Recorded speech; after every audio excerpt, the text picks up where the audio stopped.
In today's video, I'm going to teach you how to delete user's account in Microsoft 365 Admin Center, delete a user's account in Office 365.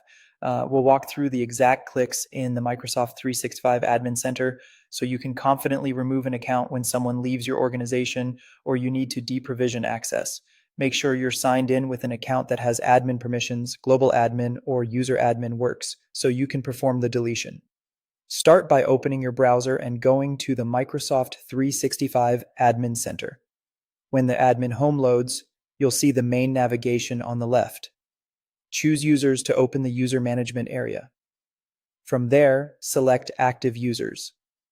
This view lists all accounts that can currently sign in. Next, locate the person you want to remove. The quickest way is to use the search bar at the top, type part of the display name or the user's sign-in address, and the list will filter in real time. Take a moment to verify you've picked the correct account. Check the username and any identifying details your organization uses, because the next steps will immediately block access. Select the account by checking the box next to the user's name. When you do, the top toolbar becomes active with actions you can take. Click Delete User on that toolbar.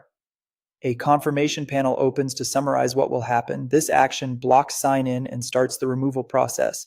If your tenant is configured with a recycle window, the account typically moves to deleted users for a limited time, allowing a restore if needed.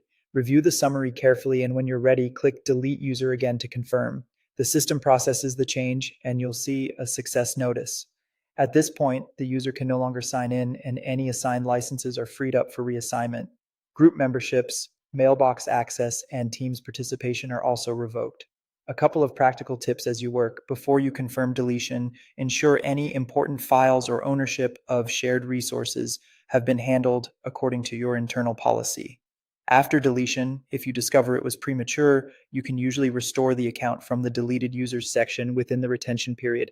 That's it. The user account has been removed using the Microsoft 365 Admin Center. Thanks for watching, and feel free to replay any section if you need to follow along step by step.